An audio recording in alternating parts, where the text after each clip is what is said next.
Il faut qu'on apprenne l'art de la ruse à nos enfants. Il y a un art qu'on devrait apprendre, qu'on ne nous a jamais appris à l'école, qu'on n'apprend pas à l'école à nos enfants. Et c'est l'art qui règne dans le monde, la ruse. C'est le rusé qui règne.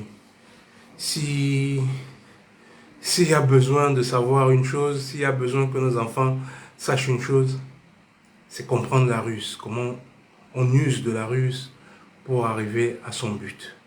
Pas que lui, il l'use pour arriver à son but, parce que c'est pas ça le but. Le but, c'est de comprendre les mécanismes de la ruse. S'il comprend les mécanismes de la ruse, il ne pourra pas facilement se faire manipuler.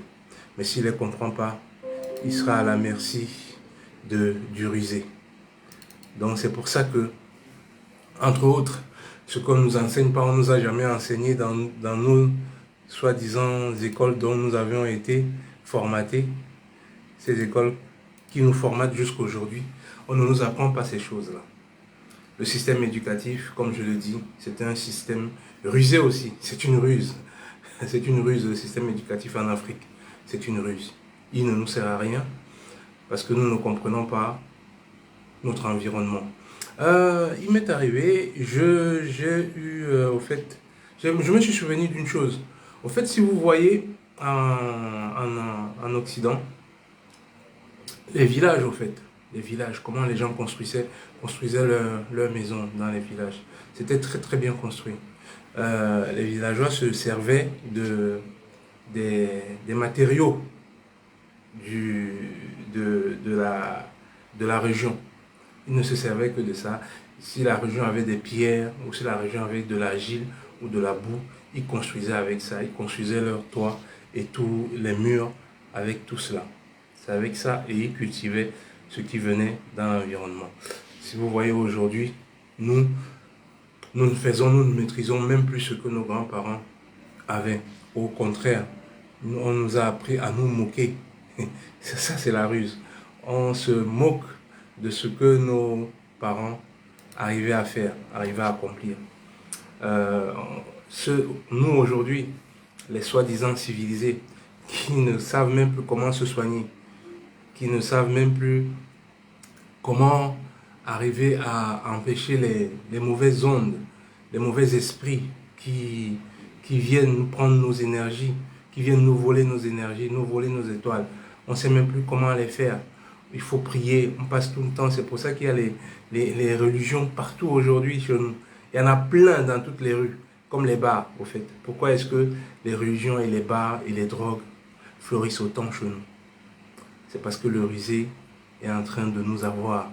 Il est en train de nous emballer pour que nous-mêmes, nous soyons...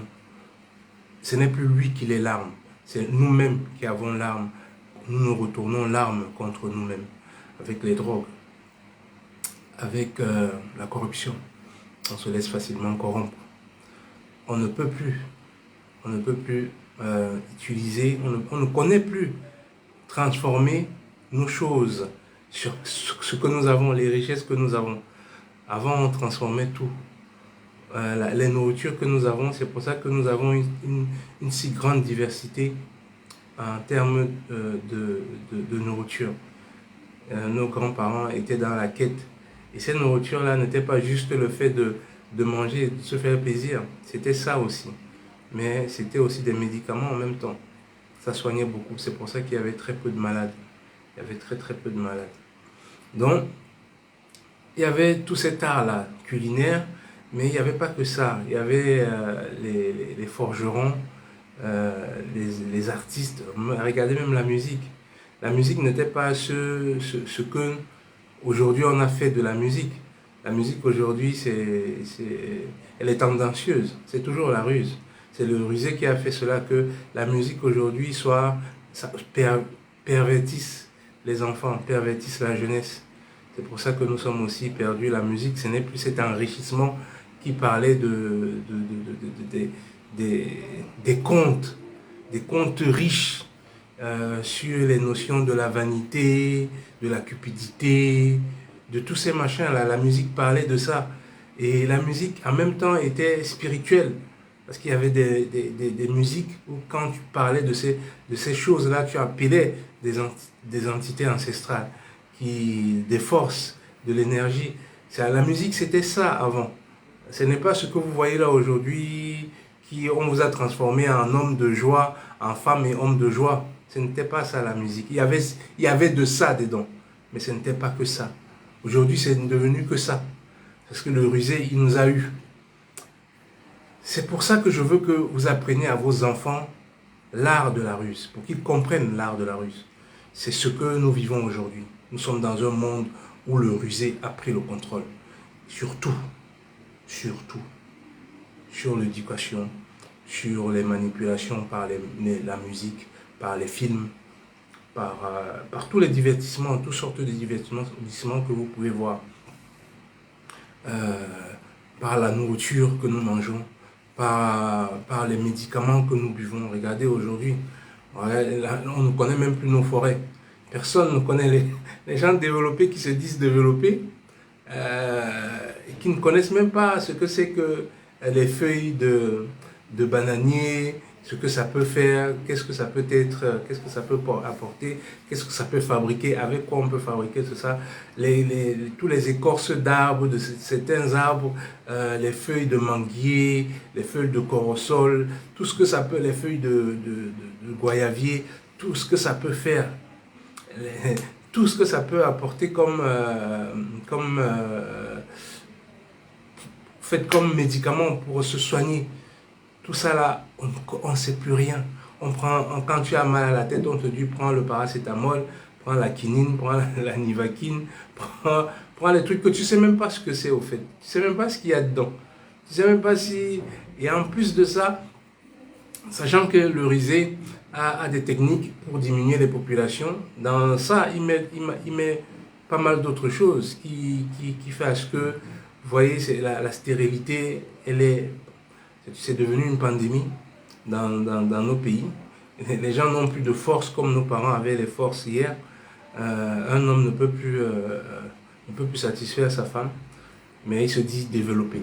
Il se dit développé parce qu'il est moderne, il a les voitures. On dit Oussam Kala, chez nous on dit Oussam Kala. Oussam Kala, il y a Pongo avion. Je préférais ne pas avoir un avion, mais vivre en paix, ne pas payer les impôts, ne pas avoir à être aussi stressé avec autant de factures, autant de feuilles tous les jours.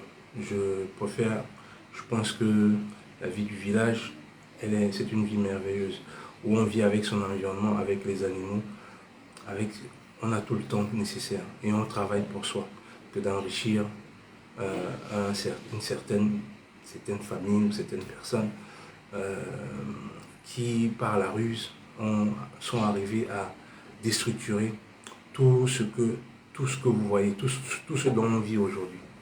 Tout ce dont on vit aujourd'hui. C'est pour ça que on ne peut pas apprendre la ruse à l'école. On ne peut pas t'apprendre à comprendre les mécanismes de la ruse, alors que ça devrait être ça, le sujet. Je veux dire, s'il y a un sujet qu'on doit aborder après la morale. Après la morale, il y avait la morale avant à l'école, aujourd'hui il n'y en a même plus. C'est tout ça la ruse. Parce que la morale, c'était être bienveillant vis-à-vis des autres et de soi-même aussi. C'est cet amour propre qu'on t'enseignait. Et aujourd'hui, il n'y a plus ça. Ça fait partie des ruses. Et après la morale, le second cours devait être la ruse. Comment est-ce qu'on use de la ruse pour tromper, pour divertir, pour embrouiller. On devrait faire ça comme cours. On devrait vraiment instaurer ce cours pour comprendre. Parce que c'est le rusé qui amène la guerre, les famines, c'est le rusé qui amène tous les manques, au fait. Tous les manques qui existent, c'est la ruse qui est la base de tout cela. Si on a moins de connaissances aujourd'hui, c'est à cause de la ruse. Parce qu'il ne veut pas justement que nous ayons un entendement sur tout ce qui nous entoure. Hein. Donc hier, je disais que nous avons des parents forgerons. Nos marmites, on faisait des marmites en fer, en pas mal de choses. On faisait beaucoup de choses en machin. Beaucoup. Aujourd'hui, on a perdu toutes ces connaissances-là. On n'attend plus qu'on nous ramène des choses. On nous ramène des choses. On ne peut plus rien fabriquer. Le rusé a fait que nous n'ayons même plus la capacité de prendre, quelle que soit la chose, je veux dire, comme les verres, de pouvoir savoir les composantes de ce verre. Et puis essayer de nous faire nous-mêmes. Essayer de nous faire nous-mêmes. Parce que celui qui l'a fait, il n'est pas venu, c'est pas un extraterrestre, c'est un humain comme nous. Donc s'il en a la possibilité de le faire, ou la capacité, je peux prendre n'importe quoi. Hein. Je peux prendre ce feutre. Comment est-ce que si le rusé ne nous trompe pas, est-ce que nous ne nous soucions pas du fait que nous utilisons des choses que nous ne savons, que nous ne maîtrisons pas et que ça ne nous inquiète pas? C'est là le succès du rusé. Non, parce que ça, tu devrais savoir comment c'est fait. Tu devrais le savoir. Même si on ne te le montre pas, tu dois le décomposer et essayer de comprendre, te questionner. Je pense qu'avec le questionnement et avec le temps, on trouvera comment c'est fait. J'ai pris les exemples, hein. C'est comme tout ce qui nous entoure, tout ce dont nous avons besoin. On doit apprendre. Et si jamais c'est ce que je suis en train de dire ne peut pas être appliqué à l'école, c'est à chaque parent de prendre les responsabilités, d'apprendre ces choses-là. À travers les films, on transmet aussi ça à chacun de nous. On transmet à ce que nous soyons des rusés. Celui qui est le plus rusé, il gagne sur les autres. Il essaye de s'imposer pour manipuler les autres. Les enfants, hein, on les apprend ça dans les films, dans les bandes dessinées, dans les machins. On est en train de les formater. Parce que le rusé, il a besoin de ça pour déstructurer. Il n'a pas besoin d'une cohésion, que les gens s'assemblent, que les gens pensent qu'ils sont une force, que en s'assemblant, ils pourront faire des choses. C'est pour ça que nous travaillons pour un patron. Nous tous, nous travaillons pour un patron et on l'engraisse. Alors que si on s'asseyait collectivement, on pensait que ce qu'il fait, là où il a besoin de nous, nous pouvons avoir nous-mêmes besoin de cela pour faire et faire construire nos propres maisons. Il a construit des institutions, les banques, les assurances, il a construit tout ça pour que nous ne passions que par ce machin-là. Alors que nous-mêmes, nous sommes des banques. Nous avons cet argent pour pouvoir nous financer entre nous. Comme le Ndjangi, nous avons ces capacités-là. Avant, c'est ce que nos parents faisaient, les cases. Appelez ça comme vous voulez, parce qu'on a eu tendance à mépriser et à réduire, à diminuer tout ce dont nous avons fait. On appelle nos maisons des cases. Appelez ça les huttes, appelez ça comme vous voulez. Mais au moins, il y avait ce bon sens-là, cet humanisme en nous qu'on se mettait ensemble pour construire des choses. Aujourd'hui, regardez, on n'a plus ça. Ce qu'on a développé en nous, c'est l'égoïsme, c'est cette avidité de penser que moi j'ai, toi tu n'as pas. Donc, si je peux même prendre ce que tu as, c'est encore mieux. C'est ce qu'on a développé en nous. C'est ce que chacun de nous a aujourd'hui. Et si on continue comme ça, le rusé va toujours régner. C'est ça son plan. C'est ça son plan. Mais par contre, si on redevient l'humain qui est en nous, parce que nous sommes tous humains, tout le bien que nous voulons pour nous, c'est ce que nous devons vouloir aussi pour l'autre. Le bien que nous voulons pour nos enfants, c'est ce que nous devons vouloir pour l'enfant de l'autre aussi. Sans jalouser l'enfant de l'autre. Que l'enfant de l'autre soit un génie et un potentiel meilleur que ton enfant, ça ne doit pas être une gêne pour toi. Plutôt, le contraire, ça doit être un exemple pour ton enfant. Tu dois lui montrer que voilà comment tu devrais faire comme ça. Va apprendre avec cet enfant. Tu associes ces enfants pour qu'ils assemblent leurs forces, ils assemblent leurs connaissances pour qu'ils développent des choses. Que de se laisser entraîner par cette jalousie destructive. Elle détruit. Mais c'est le formatage que le rusé a mis en place. En détruisant les fondements, les fondations que nos grands-parents ont laissées. Il est en train de réussir. Il a beaucoup réussi par le fait des films, par le fait de l'école, l'éducation, par le fait de la musique et beaucoup d'autres choses que je ne suis pas en train de penser. Mais par contre, c'est possible. de renverser cette situation avec nos enfants. Si on apprend à nos enfants à comprendre la ruse, j'ai une petite histoire, mais elle est longue. Je ne peux pas la lire sur la ruse. Elle est elle est très riche. Elle est très riche. C'est Amadou Hampâté-Bâ qui l'a écrit. C'est franchement, l'histoire du rusé, du petit Bandiel, là, comment il utilise, en gros, au fait, il utilise le rhinocéros et l'éléphant pour profiter des deux. Les deux les plus forts, les animaux les plus costauds de la forêt. Il vient voir l'éléphant, il lui dit à l'éléphant, il lui rencontre une histoire, il embobine l'éléphant, il dit à l'éléphant que... Avant ça, au fait, il allait voir Dieu pour demander à Dieu un don. Parce que Dieu a demandé, qu'est-ce que tu veux comme don? Il a demandé la ruse. Parce que lui, c'était un feignant. Il a demandé à Dieu qu'il veut être un rusé. Il veut être le plus rusé de toute l'humanité. Donc Dieu lui a donné la ruse. Et pour sa ruse, son premier truc qu'il a fait, c'était d'aller monter l'éléphant et le rhinocéros. Qu'est-ce qu'il a fait? Il a dit à les rhinocéros qu'ils vont travailler les champs, après ils vont se diviser, ils vont se partager les gains, une fois qu'ils ont travaillé le fruit des champs. Et que l'éléphant va travailler le matin et lui va travailler le soir. Et il a pris le rhinocéros, il est allé voir le rhinocéros, il a dit à rhinocéros que, ok, on va faire un business, toi, tu vas travailler le champ, on va faire un business de champ, et puis le même balotage, la même manipulation qu'il a dit à les faire, c'est ce qu'il a raconté aussi à rhinocéros. Mais le rhinocéros, il a dit que tu vas travailler le soir. Donc, quand le rhinocéros vient le soir, il voit comment l'éléphant a travaillé, il croit que c'est le petit Bandiel qui a travaillé tout cela.